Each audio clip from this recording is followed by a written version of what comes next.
For 2 years, I was the secret therapist of criminals in Monterey. Now I live hidden under another name, and my mom does not know exactly what I did so that we could be alive. I did not plan to end up like this. No one plans these things. I studied clinical psychology at the Autonomous University of Nuevo León. I graduated with honors. I set up my office in a quiet neighborhood in Monterey. I attended normal people, divorces, anxiety crises, depression, those things. Nothing out of the ordinary. My office was in a small house that I rented near Mita Centro. It had 3 chairs in the waiting room, a second-hand desk, and a framed diploma on the wall. I charged little because I was starting. Most of my patients were ladies with marital problems or university kids with panic attacks, pure routine, until he arrived.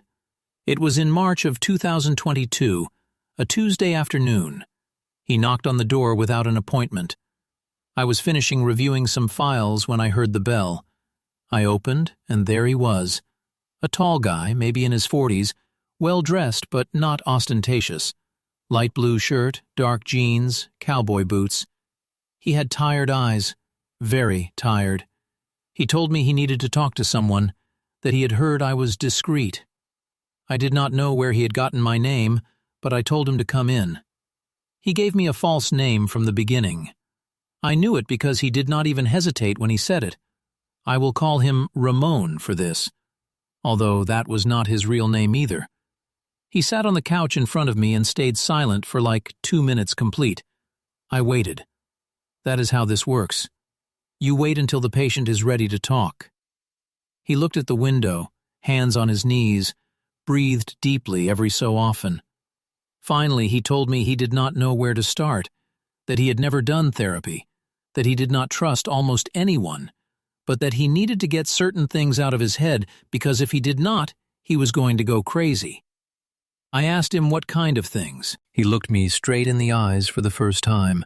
He said he did bad things for bad people and that he no longer slept. I stayed calm. In this profession, you learn not to show surprise. I told him that everything he told me was confidential, that I was not police or judge, that I was only there to listen. He nodded slowly and started to talk. He told me he worked for an organization. He did not say which one or where they operated exactly, but from the context, I understood everything. He talked to me about the pressures, the impossible decisions, how he got into that world almost without realizing it. He started young, doing small favors, transporting things, passing messages. Then he was already inside and there was no way out. What impacted me the most was not what he did. He never went into graphic details, never boasted anything. What impacted me was how he described it. He talked about his job as if he were an accountant or a mechanic. With that same horrible normality, he said there were days when he got up, had breakfast with his family, took his children to school, and then went to do his job. And at the end of the day, he returned to dinner as if nothing. He told me that the worst was not what he had to do. The worst was how easy it became. That at the beginning his hands trembled and he vomited afterward. But over time he no longer felt anything, and that was what was destroying him inside. That first session lasted almost 2 hours. When he left me an envelope with cash, 3 times what I normally charged. I told him it was not necessary, but he insisted. He told me he would come back the following week, and he came back. During the following months, Ramon became my most regular patient. He came every Tuesday at 6 in the evening, always punctual, always with that same tiredness in his eyes. Little by little, he started to open up more. He told me about his wife, who knew nothing, about his 3 children, about how he pretended to be fine when he was with them, about the nightmares he started to have. I tried to help him with the tools I had, stress management techniques, breathing exercises, cognitive therapy. But how do you help someone whose problem is their job, when that job is what it is? I suggested several times that he look for a way out. He just laughed sadly and told me that I did not understand how that world worked, that you do not get out, that the only way out is the one no one wants. I started to notice that I was changing. I also left the office after our sessions and stayed sitting in my car for like half an hour before driving home, processing, trying to separate my life from what I heard in there. My girlfriend at that time, Daniela, noticed that I was different. I told her I was stressed with work, but I could not tell her more. Professional secrecy exists for a reason. Ramon started bringing gifts to the sessions. Nothing ostentatious, but expensive things. A Mont Blanc pen, a collector's bottle of whiskey, a watch. I told him it was not necessary, but he insisted it was his way of thanking, that I was the only person he could be honest with. That made me uncomfortable, but I accepted it because rejecting it would have been worse. In a June session, he told me something that left me frozen. He told me he had seen one of my other patients in a place where he should not be. A university kid I treated for anxiety. Ramon saw him buying in an area controlled by his organization. He told me to be careful, because people are not always what they seem. That made me paranoid. I started questioning everything about my other patients, the people on the street, my own acquaintances. Monterey is big, but sometimes it feels very small. We are all connected in ways we do not see until it is too late. I asked Ramon why he was telling me that. He told me because he appreciated me, that I was good people, and that good people are scarce in this world, that he did not want anything to happen to me. I did not know if I felt protected or threatened. Maybe both. Daniela and I broke up in July. She told me I was no longer the same, that I was absent, quiet, that something was consuming me. I could not explain what. She left, and I stayed alone in my apartment, thinking about all the stories I carried in my head. Ramon's, my other patients, my own. Ramon noticed I was bad. In our next session, he asked me if I was okay. It was ironic, him asking me. I told him about Daniela. He nodded as if he understood perfectly. He told me that relationships do not work when you live with secrets, that he had been lying to his wife for years, and that he knew that one day everything was going to collapse. He offered me more money.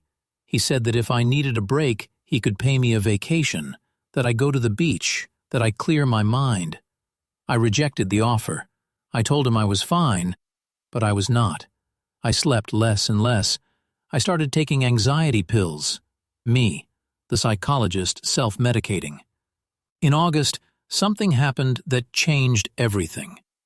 Ramon arrived at the session different, altered. He looked scared for the first time since I knew him. He sat down and told me he had a serious problem, that someone in his organization suspected he was talking to someone, that they were watching him. I asked him what he was going to do. He told me he did not know, that he was considering options. I knew what that meant. I suggested he think about his family, about his children. He stayed silent for a long time and then told me something I will never forget. He said that sometimes the best way to protect your family is to get away from it. That was our last normal session. The next week, he did not come, nor the other. I waited for his call, but it never came. 3 weeks passed, and nothing. I started to worry, but I had no way to contact him. He always called me. I never had his real number. In September, I saw a news in the newspaper. They found a burned vehicle on the outskirts of the city. Inside there were remains that they could not identify immediately. Something in my stomach told me it was him. I had no proof, just intuition. 2 days later, they knocked on my office door. They were 2 men I had never seen, well-dressed, serious. They asked me if I knew Ramon. They used his real name, one I had never heard. I told them I did not know who they were talking about.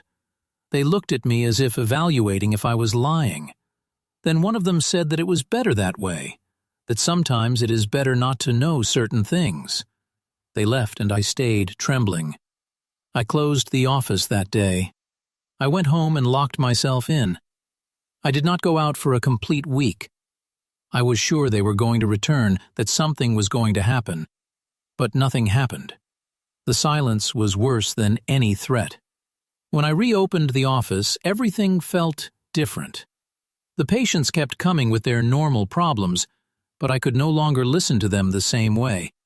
Everything seemed trivial to me. Compared to what I had heard from Ramon, I felt disconnected from everything. My mom called me in October. She asked me if I was okay because I did not visit her often. I told her I was busy with work. She insisted that I go eat with her on Sunday. I accepted so she would stop asking. That Sunday, I went to her house on the outskirts of Monterey, a quiet neighborhood where I had grown up. Small houses, tree-lined streets, nothing extraordinary. I arrived around 2 in the afternoon. My mom had prepared grilled meat. My dad no longer lived with her. They had separated years ago. It was just her in that big house that used to be our home. We ate in the patio. She asked me about the office if I had a new girlfriend. The normal mom questions. I answered with monosyllables. She noticed something was wrong but did not insist. She knew me enough to know when to leave me alone.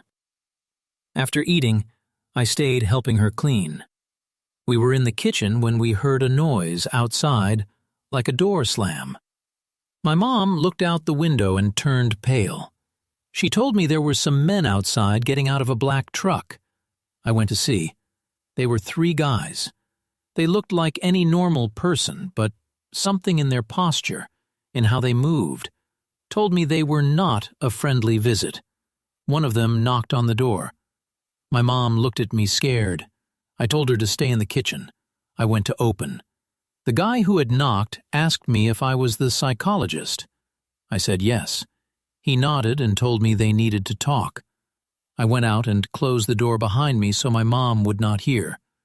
We stayed in the front patio. The guy explained to me what they wanted, that they had people in their organization with problems, stress, traumas, things like that they needed someone to attend to them, but who would not open their mouth afterward, that Ramon had trusted me, and that is why they were giving me this opportunity. I asked him what had happened to Ramon. The guy looked at me as if I were stupid. He told me that Ramon was no longer my problem, that my problem now was to do what they asked or face consequences. I accepted. What else could I do? During the following months, I attended people who worked for that organization. They came to a different warehouse each time, never used real names, never told me specific details of what they did. But I knew, we all knew, some had chronic insomnia, others panic attacks. Some simply needed to talk to someone who would not judge or report them. I did my job the best I could, gave them tools to manage stress, listened to them, tried to help them process what they lived day by day, but something in me was dying. Each session wore me down a little more. I felt like I was being an accomplice, that by helping them continue functioning, I was allowing them to continue doing what they did. But I could not resign. There was no possible resignation. My mom got sick in December, nothing serious, a respiratory infection, but she needed someone to take care of her. I went to her house and stayed with her for a week. I prepared food for her, gave her medicines, accompanied her. In those days, I felt a little human. Again, one night, while she slept, I sat in the patio of her house and cried. I cried for the first time in months for Ramon, for my patients, for my mom, for me, for everything I had lost without realizing it, for the person I was before and who was not going to return. What comes next is what you need to hear, but I need you to know that what I am going to tell is not easy, and that when all this ends you are going to understand why I had to do what I did. My mom recovered and I returned to my routine. Normal office during the day, sessions with the organization at night. I lived 2 completely separate lives. In one, I was the quiet psychologist who attended divorces and anxieties. In the other, I was the secret therapist of criminals. In January of 2023, I met another patient. I will call her Rosa, although that is not her name either. She was different from the others. She was a young woman, maybe 30 years old, and she did not look like someone who should be there. She looked scared, fragile. She told me her story in the first session. She had been a primary school teacher, good teacher. According to what she told me, she loved her job. But one day they kidnapped her younger brother. They asked for a ransom that her family did not have. They tried to gather the money, but it was not enough nor fast enough. Her brother never returned. Rosa fell into a deep depression, stopped teaching, locked herself in her house until one day someone offered her a job with the same organization that had taken her brother. They told her she could get revenge from inside, that she could do something with her pain. She accepted, but what they promised her was not what she received. They put her to do things she did not want to do. They threatened her family if she refused, and there she was, trapped like all the others, carrying one trauma over another trauma. I tried to help her, but it was impossible. Her situation had no psychological way out. Her problem was not in her mind. It was in her reality. I suggested she seek external help, that maybe she could contact reliable authorities. She laughed bitterly. She told me there were no reliable authorities, that everyone was bought or threatened. Rosa stopped coming after 3 sessions. I asked about her, but they told me she no longer worked with them. I did not ask more. I learned not to ask. In February, someone contacted me who changed everything. He did not come through the organization. He came to my normal office with a regular appointment. He pretended to be a common patient. He told me his name was Miguel and that he had work stress problems. During the first 2 sessions, he acted like any other patient. He talked to me about his job in a logistics company, about his family, about his normal worries. I did not suspect anything. In the 3rd session, just when we were finishing, he closed the door and told me he needed to talk about something confidential. He took out an identification. He was a federal agent. My heart stopped. He told me they knew what I was doing, that they had been following me, that they had evidence of my meetings with members of the organization. I felt the world coming down on me. I explained to him that I had no choice, that they had forced me, that they threatened my mom. He listened to me in silence. Then he told me he believed me, that he knew I was not a voluntary part, but that they needed my help, that I had access to information they needed, that if I cooperated, they could protect me and my family.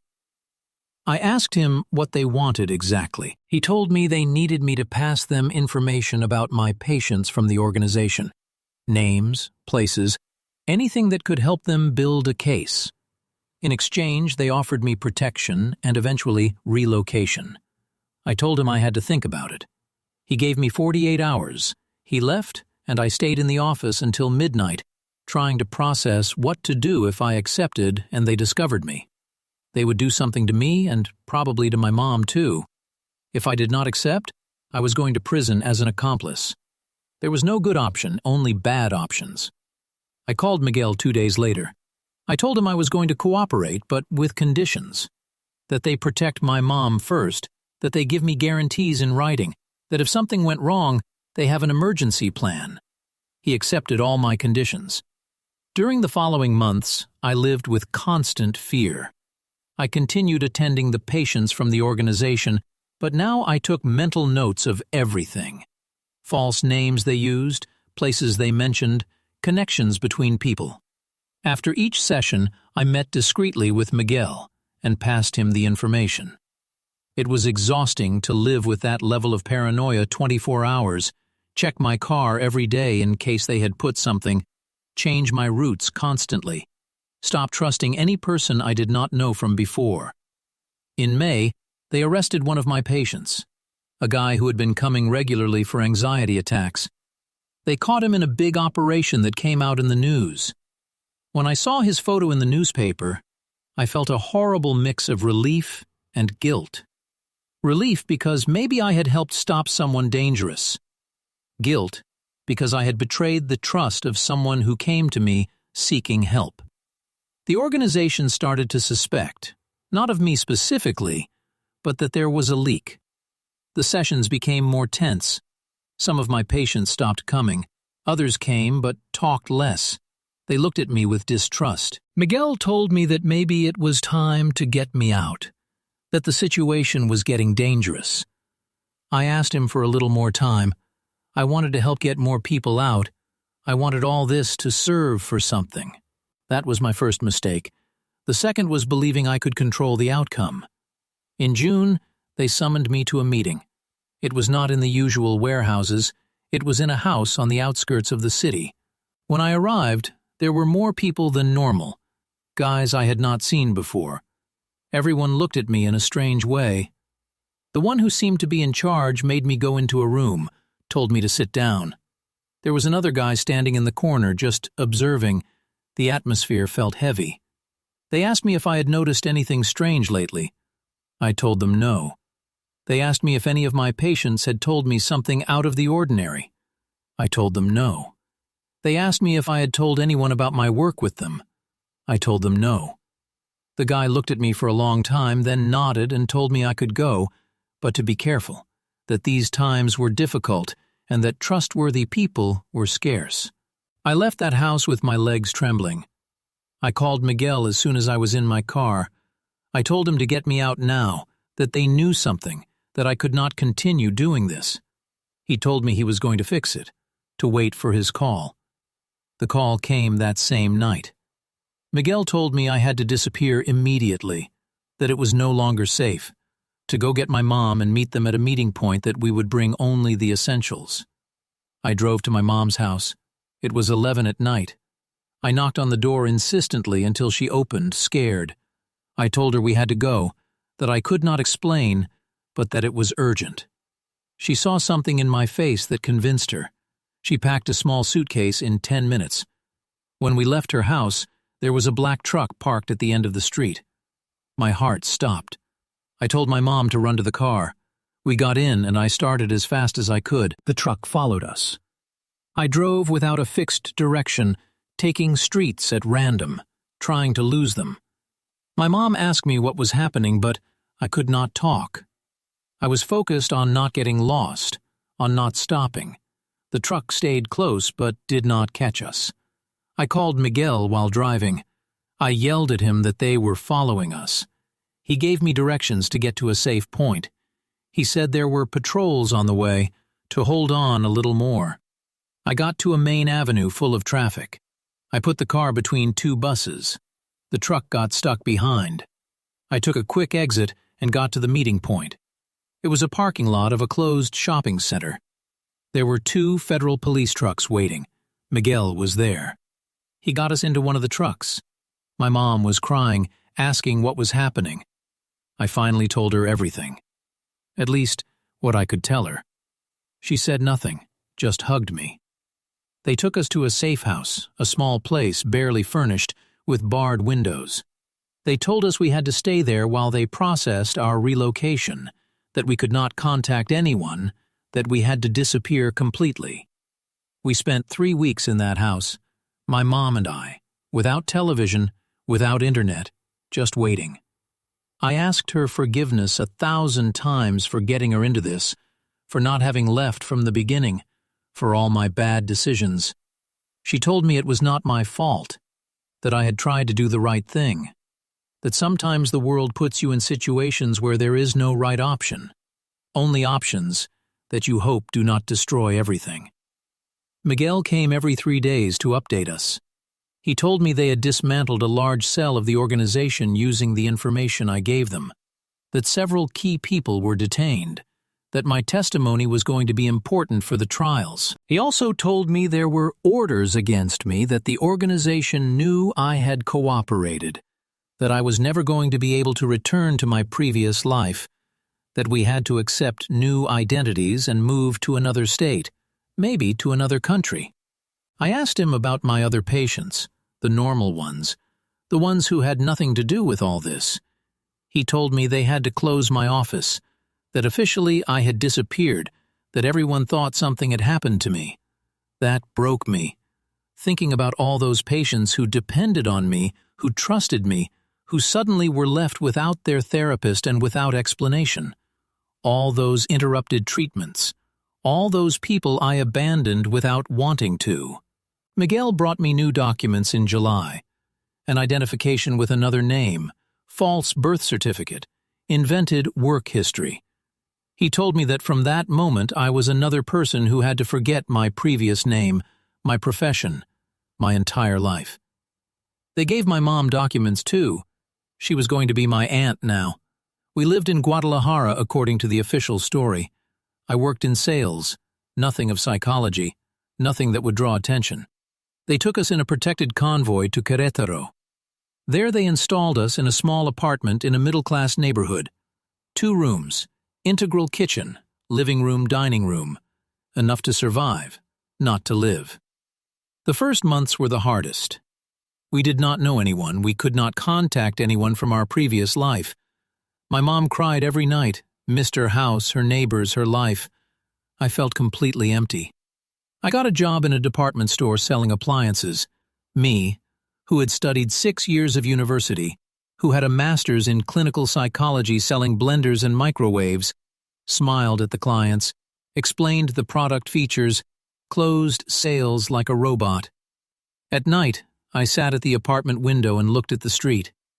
I thought about Ramon, about Rosa, about all my patients. I did not know what had become of them. I thought about Daniela, about my friends, who now thought I had died or disappeared.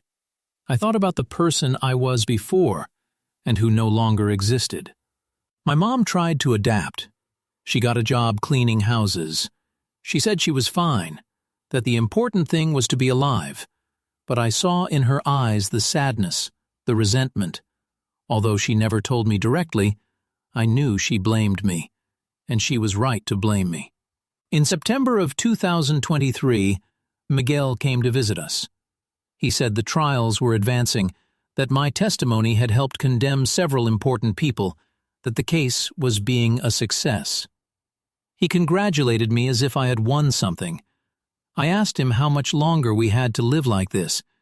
He told me probably forever, that the orders against me had no expiration date, that the organization had long memory and infinite patience, that the best was to accept this new life and try to move forward. Move forward as if it were so easy. I started having nightmares. I dreamed they found me, that they arrived at the apartment in the middle of the night, that they took my mom first so I would see. I woke up sweating with my heart racing.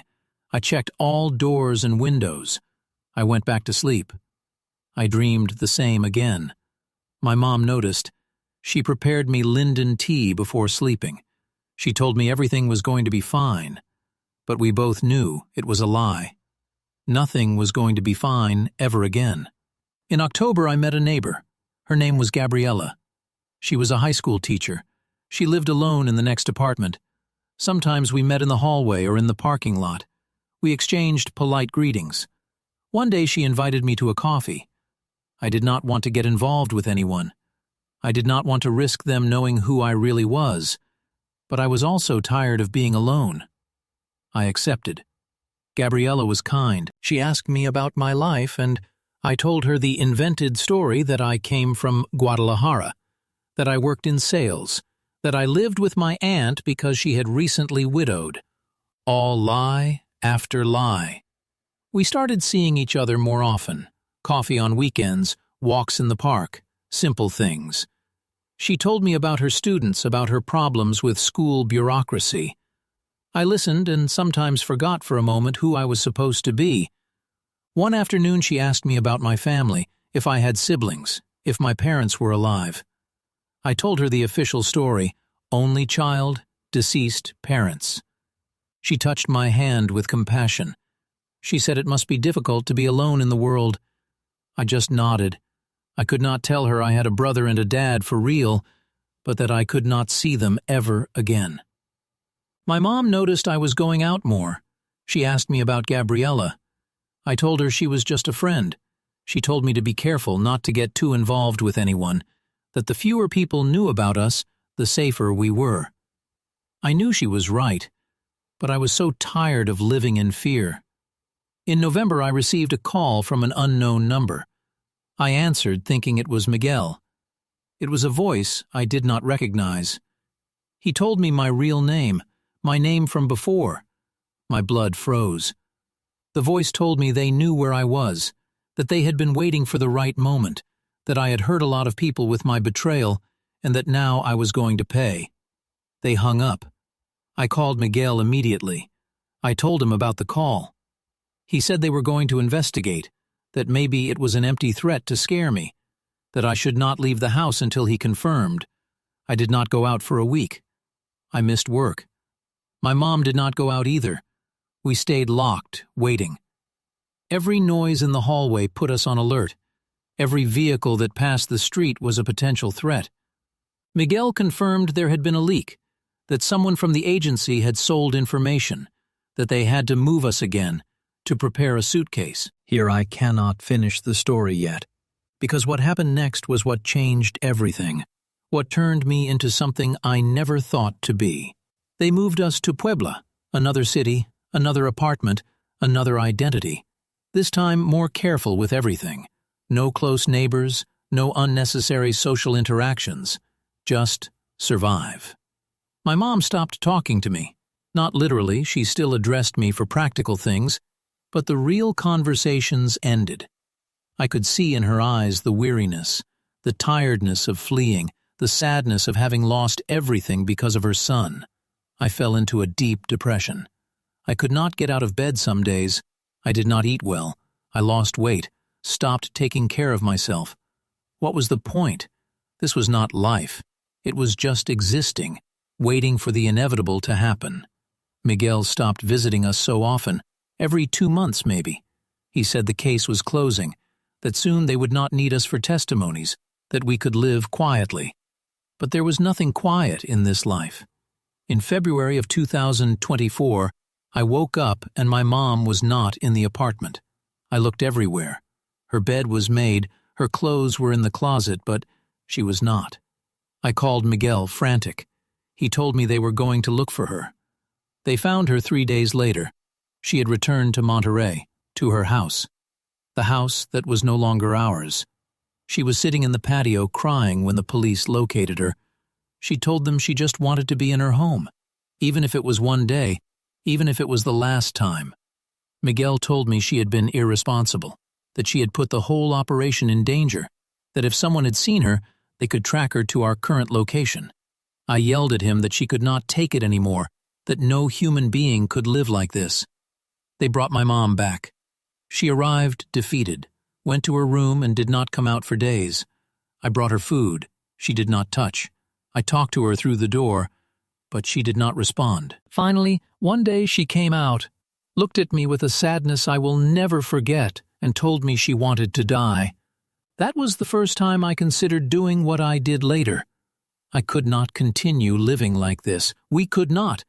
This was not protection, it was a prison. And I was responsible for us being there.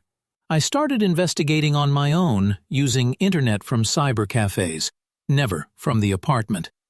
I looked for information about the organization, about who was left in control after all the arrests, about who had put the orders against me. I found names, addresses, patterns. The organization had changed, but continued operating. New leaders had taken control, and one of them, according to what I could investigate, was the one who had the most interest in finding me, the one who had given the order to locate me and make me pay. It took me 3 months to gather all the information, 3 months of searching in forums, reading news, connecting dots, 3 months of planning something that went against everything I was. But I was no longer a psychologist, no longer a therapist, no longer the person who believed in resolving conflicts with words. That person died at some point in the last 2 years. What was left was someone desperate who just wanted to protect his mom. In May of 2024, I left my mom in the apartment.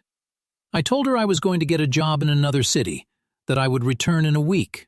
She believed me, or maybe she just did not have energy to question. I returned to Monterey with false documents, with money I had saved, with a plan that I knew had no reverse. I located the guy, the one who had given the order. I followed his movements for a week. I learned his routine, where he ate, where he lived, who accompanied him. I had never done anything like that, never imagined I would be capable. But when you are at the limit, when you have nothing left to lose, you discover what you are capable of. I am not going to give details, not because I am protecting myself legally, but because I do not want anyone to use this as an instruction. But what I did was confront him face to face in a place where he was alone. I told him who I was. I told him I was tired of running, that I wanted it to end. He laughed. He told me I did not understand how this worked, that even if he lifted the order, someone else would follow it, that I was condemned since I decided to betray. I told him then I had nothing to lose. He stopped laughing. What happened next changed things. I am not going to go into details, but he is no longer the one who gives orders, and the order against me disappeared with him. I returned to Puebla 2 days later. My mom asked me how the job search had gone. I told her fine, that maybe soon we could have some stability. I waited. I waited for Miguel to call me to say they knew what I had done. I waited for them to come arrest me. I waited for someone to find me. But nothing happened. Weeks passed, then months. Miguel called to say there were changes in the organization, that the leadership had changed, that, curiously, there no longer seemed to be so much interest in pursuing old informants, that maybe we could relax a little. I just listened. In August, my mom and I moved to Oaxaca, by our own decision this time, not fleeing, just looking for a quieter, nicer place, a place where maybe we could pretend we had a normal life. We rented a small house with a garden. My mom started planting flowers. I got a job teaching English in a private school. Nothing of psychology, but at least teaching. It felt closer to what I was. The nightmares did not go away. They are still there. Probably they will always be there, but they are less frequent, less intense. My mom started talking to me again, really talking. She told me she had considered taking her life when she returned to Monterey that day, that she just wanted it to end, but that returning to see her house reminded her why it was worth holding on, because it was her home, and no one had the right to take that away from her. I told her that someday we were going to be able to return. She shook her head.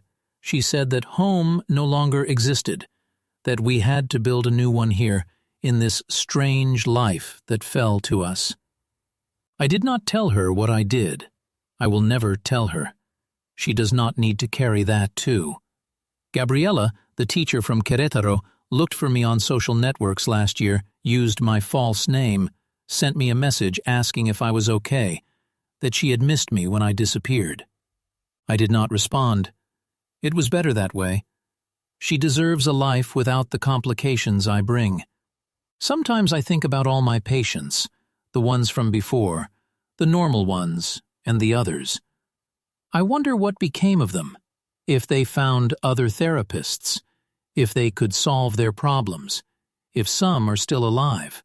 I think about Ramon, about his last comment about getting away from the family to protect it. Now I understand what he meant. Sometimes love looks like absence, like distance, like renunciation. I do not know if I did the right thing. I do not think there is a way to know. I only know that my mom no longer cries every night, that she can plant flowers without fear, that she can go to the market without constantly checking over her shoulder. But that does not erase what I did. Sometimes I wake up in the early morning and look at my hands.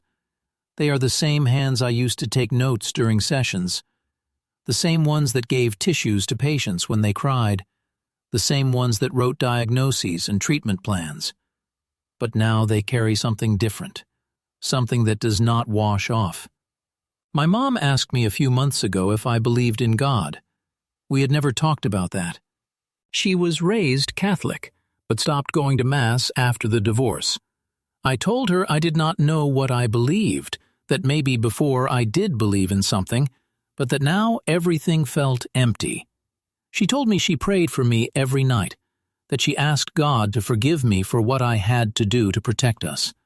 I broke when she told me that, because she does not even know exactly what I did, but she intuits it, and still, she prays for me. There are good days, days when I can almost pretend we are normal people living normal lives. My mom cooks her favorite mole. I grade my students' homework. We go out for walks in the historic center of Oaxaca. We eat snow cones. We buy bread at the corner bakery. But always something. A car that passes too slow, a guy who looks at us too long, a noise at night, and all the fear returns instantly, as if it had never gone. Miguel stopped contacting us like 6 months ago. His last call was to tell us that the case was officially closed, that the convictions had held up on appeal, that technically they no longer needed our active protection, but that it was better to keep the new identities. Just in case, I asked him if we could recover something from our previous life. Photos, documents, personal things that stayed in Monterey. He told me no, that life was sealed, that everything that stayed there was lost when we decided to disappear. My mom lost the photos of my dad from when they were young and married, of my childhood, of birthdays and Christmases. Everything stayed in that house that is no longer ours. Sometimes I see her looking at the garden with that lost expression, and I know she is thinking about those photos, about those memories that now only exist in her head. I tried to contact my brother 2 months ago. I know I should not. I know it was breaking all the rules, but he is my brother. I created a fake profile on social networks. I looked for him. I found him. He has 2 children now, children I will never meet. His wife looks happy in the photos. He too. I did not write to him. I just looked at his photos for hours, reading the posts, seeing his life continue without me. In one of the photos, he was visiting our grandparents' grave. He had put flowers, the caption, said something about missing the family that is no longer. He included me in that. For him, I am dead or disappeared. Probably he had to do some kind of mourning. Probably he cried my absence. And I am here, alive, seeing his photos like a ghost. I deleted the profile after that night. It was too painful. In the school where I teach, there is a literature teacher. Her name is Patricia. She is about 50 years old. She is a widow. Her children are already grown and live in other cities. Sometimes we have lunch together in the teacher's room. She told me her husband died 5 years ago. A heart attack from one day to the next. She told me the hardest was not his absence. It was realizing that life simply continues, that the world keeps turning, even if you feel it should stop. I told her I understood that more than she imagined. She looked at me with curiosity, but did not ask. There are people who know when not to ask. Patricia is one of those people. Sometimes I fantasize about telling her the truth, the whole truth, to someone, to anyone, just to get it out, to stop carrying it alone. But I know I cannot, because the moment someone else knows it, becomes their burden too. And I have hurt enough people. My mom started going to Mass again, not every week, but yes, from time to time. She says it gives her peace, that she likes the routine, the ritual. I accompany her, although I do not commune. I sit on the bench and watch her pray. I wonder what she asks God. If she asks Him to protect us, if she asks Him to let her return home someday, if she asks Him to forgive me for her, because I cannot forgive myself. The priest gave a homily a week ago about redemption, about how it is never too late to seek forgiveness, about how God forgives even the unforgivable. My mom squeezed my hand during that sermon. I just looked ahead, trying to believe even a little.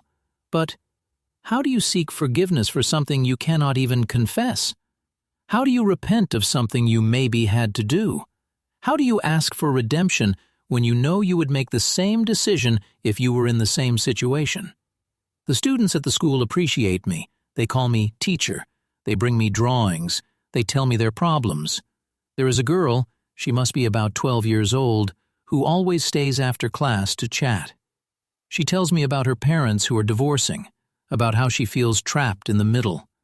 I listen to her, give her basic advice, nothing deep, nothing that requires my psychology degree that I cannot use. But she says it helps her, that she feels better after talking to me. And in those moments I feel that maybe not everything is lost, that maybe I can do something good still, even if it is something small, even if it is just listening to a 12-year-old girl who needs someone to listen to her. Patricia invited me to dinner at her house last week. She said she cooked too much for one person alone, that it would be good to have company. I accepted, brought wine, we ate pasta with shrimp, talked about books, about movies, about life. At one point she asked me about my family. I told her the official version. Deceased parents living with my aunt who was sick. She did not question anything, but there was a moment when our gazes crossed, and I felt she knew I was lying. She did not know about what, but she knew there was something. She did not invite me again. I think she got scared. Or maybe she realized I bring complications she does not need in her quiet life. I do not blame her. My mom turned 63 in November. I prepared her favorite 3 Milks cake. We invited 2 neighbors who have become her friends. Older ladies like her, widows too, sing together in the church choir. They blew out the candles. The neighbors asked her what she had wished for. My mom smiled and said she had asked for health and peace. But I saw her eyes. I know what she really asked for was to return home, to her real home, even if it is one day, even if it is impossible. When the neighbors left, my mom sat with me in the garden. It was dark, the street lights barely illuminated. She took my hand and told me she wanted me to know something, that she did not blame me, that she understood why I did what I did, that she would have done the same if she could have. I asked her how she knew what I did. She just smiled sadly. She told me she was my mom, that she knew her son, that she had seen the change in me when I returned from that trip to Monterey, that she did not need details to know. I cried that night for the first time in months. I cried like a child with my head on her lap. She stroked my hair like when I was a kid and had nightmares. She told me everything was going to be fine, although we both knew it was not true. I have thought a lot about Rosa lately, about the teacher who became what she became for revenge. I wonder if she found the peace she was looking for, if doing something with her pain helped her or just sank her more. I wonder if we are so different. She lost her brother. I almost lost my mom. We both ended up doing things we never imagined. We both living with consequences we cannot undo. Maybe somewhere she is also trying to build a new life. Maybe she also looks at her hands and thinks about what she did. Maybe she also wonders if it was worth it. I have no answers. I only have days one after another, some better than others, some where I can almost breathe normal, others where the weight is so strong that I can barely get up. But I am still here. My mom is still here, and that has to mean something. Last night I had a different dream. It was not a nightmare. I dreamed I was in my old office, the one in Monterey. It was clean, tidy. The light came in through the window, and they knocked on the door. I opened, and it was Ramon, but he looked different, rested, at peace. He smiled at me and told me he had come to tell me something, that I did the right thing, that protecting the ones you love is never wrong, that he understood better than anyone what it is to live between worlds. I woke up crying, but it was not sadness. It was something more, maybe relief, maybe permission to move forward. I do not know. My mom was awake too, preparing coffee in the kitchen. She saw me and knew something had happened. She served me a cup. We sat in silence, watching dawn through the window. I told her that maybe someday we could return, not to live, just to visit, to see the house, to say goodbye. Well, she shook her head. She said that chapter was closed, that we had to write a new one here. She is right. She is always right. This house in Oaxaca will never be our home, not in the way the house in Monterey was, but it is what we have, and maybe that is enough. Maybe home is not a place. It is the decision to keep trying, to keep getting up, to keep protecting the ones you love, even if it costs you everything. I do not expect anyone to understand the decisions I made. I do not seek justification or absolution.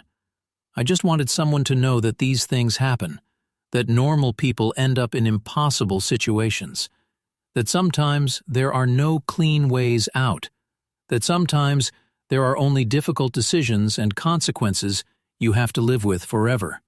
I still cannot practice psychology. My degree is buried under a name no one can track. But sometimes when someone needs to talk, I listen to them without charging, without record, just listen. Because maybe that is the only thing I really know how to do well, the only thing left of who I was before. And maybe it is enough. Maybe helping even one person, even with something small, maybe that balances the scale a little, does not erase anything, but at least adds something on the other side. My mom tells me I have to forgive myself, that if God forgives, then I can too. I do not know if I believe in God, but I do believe in her. And if she can forgive me, then maybe there is hope. Maybe someday I can sleep without checking the doors 3 times. Maybe someday I can see a black car without my heart racing. Maybe someday I can say my real name without looking over my shoulder. But today is not that day, and probably tomorrow neither, and maybe that day never comes. But I keep trying, because that is what we do. We keep trying, even if we are broken, even if we have become people we do not recognize. We keep trying to be a little better than yesterday. My mom is calling me from the garden.